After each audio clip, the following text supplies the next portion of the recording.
Bienvenue sur Africa 24 dans cette nouvelle édition de l'Africa Tonight. Voici les titres de l'actualité. Les gouverneurs des régions du Cameroun réunis à Yaoundé dans le cadre de leur deuxième conférence semestrielle. L'organisation de la CAN 2021 était notamment au programme. Un rendez-vous qui a pris fin ce 10 décembre, soit à la veille de l'élection à la FECAFOOT. Plus de 275 millions de dollars pour soutenir la relance économique du Niger. C'est l'objectif d'un programme financier approuvé par le conseil d'administration du Fonds monétaire international. Programme qui s'étendra sur 3 ans. Et puis l'Afrique du Sud touchée de plein fouet par le variant Omicron détecté au mois de novembre. Une situation éprouvante pour un bon nombre d'étudiants, inquiets pour leur avenir. Les détails à suivre dans ce journal. Mais tout d'abord, un projet de sortie de crise politique en préparation en Tunisie. C'est du moins ce qu'a annoncé ce vendredi 10 décembre le secrétaire général de l'Union générale tunisienne du travail, Nourdine Taboubi. Le représentant de l'UGTT est resté évasif, indiquant simplement que ce projet sera prochainement présenté aux structures dirigeantes de l'organisation syndicale ainsi qu'à l'opinion publique. Cette déclaration fait suite à son appel au dialogue lancé le 4 décembre et ce en vue, je cite, de ramener la Tunisie sur la voie de la démocratie. Dans l'actualité également, les Nations Unies préoccupées face aux violations des droits humains au Soudan. Dans un communiqué publié ce vendredi, l'ONU énumère plusieurs faits. Détention illégale de centaines de personnes, attaques contre des journalistes ou encore usage excessif de la force par les forces de sécurité lors de manifestations. Des propos qui font écho à ceux du secrétaire général de l'ONU, Antonio Guterres. Dans un rapport remis au Conseil de sécurité le 3 décembre, le diplomate avait lancé un appel aux autorités soudanaises, leur demandant notamment de libérer toutes les personnes arrêtées et détenues arbitrairement. Autorité administrative et encadrement sécuritaire des fêtes de fin d'année et de la Coupe d'Afrique des Nations Total Energy 2021. Tel était le thème de la deuxième conférence semestrielle des gouverneurs de région au titre de l'année 2021 au Cameroun. Ce rendez-vous organisé les 9 et 10 décembre à Yaoundé était l'occasion, selon le ministre de l'administration territoriale, Paul Atanga-Gadji, de faire un point sur les aspects sécuritaires et socio-économiques notamment.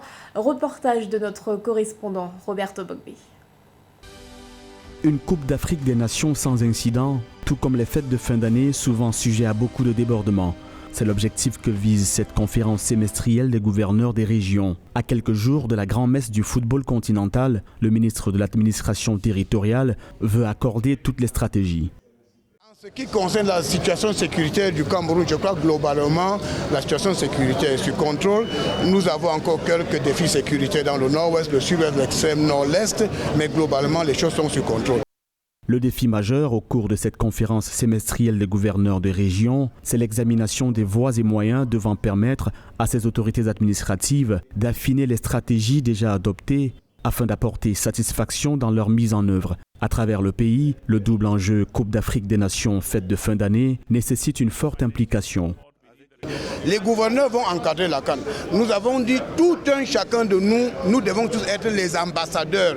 Le Cameroun est communément appelé Afrique en miniature, terre de promesses, terre d'hospitalité. Ce sont ces valeurs que nous devons promouvoir pendant les 30 jours que dureront la CAN. Au Cameroun, les régions de l'Est, de l'extrême nord, du nord-ouest et du sud-ouest sont particulièrement touchées par l'insécurité, notamment du fait du terrorisme, des conflits de sécession et des violences intercommunautaires. La seconde conférence semestrielle des gouverneurs des régions y met donc un accent particulier. On reste au Cameroun où se tient ce 11 décembre une élection très attendue. La Fédération camerounaise de football connaîtra ce samedi son nouveau président. Si plusieurs candidats sont en lice, 2 se démarquent. Il s'agit du président sortant, Seydou Bombon Joya, et de l'ancien international de football, Samuel Eto'o. On fait le point avec José Douglas.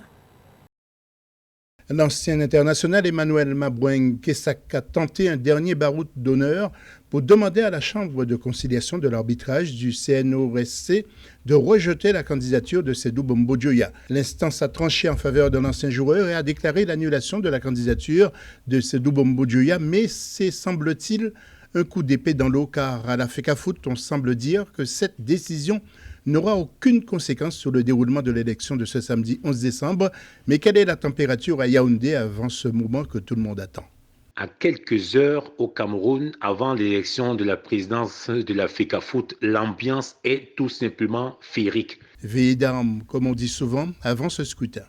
Samuel Eto'o, qui fait carrément la ronde au niveau de la République camerounaise, il est parti à Garoua avec aussi un ancien capitaine emblématique, Rigobert Song, pour ragardir, de serait-ce que le nom Cameroun Lions indomptables, pour le dire simplement que c'est grâce à nous que nous avons eu des victoires sur le terrain et il n'est pas imaginable que nous ne soyons pas encore élus. Alors de l'autre côté, on a aussi Seydou Bombodjoya qui a dit simplement que l'élection n'était pas une élection populaire, donc lui il s'est concentré sur les principaux délégués qui vont devoir voter au soir du 11 décembre 2021, donc il a fait des photos avec des délégués.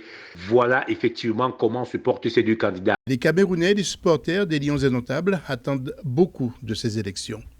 Le public et surtout le peuple camerounais attend de ces élections que le Cameroun retrouve ses grandes lettres de noblesse en ce qui concerne les championnats au niveau africain et surtout que les anciennes gloires qui ont fait rêver simplement le monde entier et qui est maintenant au moins 60 à 50 000 personnes au stade chaque fois pour qu'on se rappelle exactement des prouesses d'Albert Rogimila, François Oumambik, André Canabir, Grégoire Mbidaran, Théophile Abega et j'en passe. Et Africa 24 TV mettra en place ce samedi 11 décembre un dispositif exceptionnel pour suivre cette élection avec nos envoyés spéciaux à suivre dans toutes nos éditions.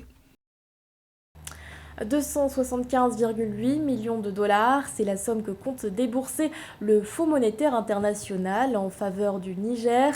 Ces fonds qui seront décaissés sur 3 ans permettront de soutenir l'économie nationale qui, selon l'institution, doit connaître un rebond cette année et ce dans un contexte de crise sécuritaire. Les explications de Mildred Diallo.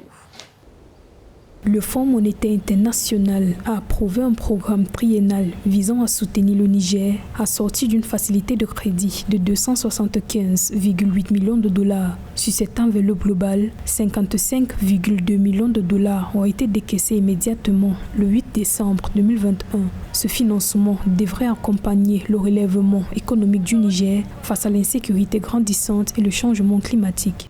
Ce financement-là va pouvoir permettre de booster la croissance du Niger, qui est un des pays les plus pauvres au monde. En 2021, on estime cette croissance à 5,6%. C'est quand même une chose remarquable. Et on considère que cette croissance pourrait doubler pour 2022, d'où cette aide du FMI qui viendra justement permettre à ce pays-là de pouvoir faire face à ces différentes échéances et surtout à accélérer son développement. Concrètement, l'appui financier du Fonds monétaire international soutiendra les réformes en cours dans les finances publiques du Niger dans le but de lutter contre la corruption, de développer le secteur privé du pays et de stimuler les investissements. Les prévisions de l'institution de Bretton Woods montrent que l'économie nigérienne devrait rebondir en 2021 avec le début des exportations de pétrole par un nouvel oléoduc vers la côte béninoise. Ces perspectives globalement favorables sont toutefois soumises à d'importants risques de dégradation liés à l'aggravation des problèmes de sécurité dans la région du Sahel et à l'exposition accrue du Niger aux effets du changement climatique. Dans le même temps, le pays continue d'honorer ses engagements vis-à-vis de ses créanciers avec de faibles possibilités d'accéder à des marchés des capitaux consistants. Plus tôt cette année 2021, le Niger avait adopté un budget dans lequel plus de 50% des fonds ont été réservés aux investissements publics. Notons que le total des apports extérieurs au Niger a atteint 19% du fait de la confiance des investisseurs du marché des capitaux ouest-africains, d'après le Fonds monétaire international. En République démocratique du Congo, le prix du fret maritime a sensiblement augmenté. À titre d'exemple, le coût d'un conteneur de 40 pieds est passé d'environ 1 500 à 6 000 dollars. Cette situation observée aussi dans le monde avait d'ailleurs alerté la conférence des Nations Unies sur le commerce et le développement. Un reportage de notre correspondant Jacques Mboka. Le prix du fret a sensiblement augmenté non seulement en République démocratique du Congo, mais un peu partout en Afrique. Le coût à l'importation d'un conteneur est passé de 1 500 à 6 000 $. Cette situation est en grande partie imputée à la pandémie de coronavirus qui secoue le monde depuis bientôt 2 ans. Et il y a beaucoup de difficultés qu'on rencontre ces derniers temps. Et les prix sont à la hausse. Le conteneur qui l'autre fois était à 1 500 et aujourd'hui on se retrouve en train de payer 6 000 $.